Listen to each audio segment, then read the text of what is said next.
What's up, everyone? This is Giovanni Paradise, but you can call me Juvania for my new page, and welcome to my fashion blogs. So, we'll be talking about fashion and style. So, I have here my new parcel coming from Shein. Yes, nabuksan ko na siya.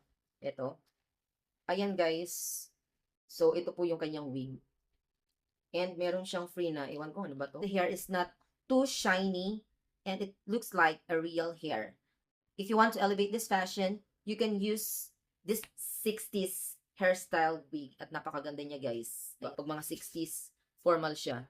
So, me kasi, guys, I love doing male fashions, bisexual fashions, and female fashions because I want to widen my horizon in terms of fashion style.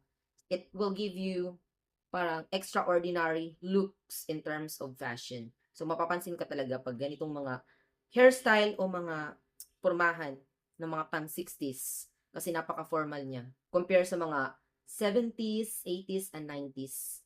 It's cool but it's a little bit weird. For me lang ha. So, nagustuhan ko siya at gusto kong gawan siya ng version sa aking photoshoot. Parang totoo talaga siya, guys. Ayan o, yung kanyang bangs. I am suggesting this kind of hairstyle and it will bring your money back. For me, ito yung mga fashion na talagang napaka-simple pero napaka-formal compare sa mga fashion ngayon, which is mga K-pop.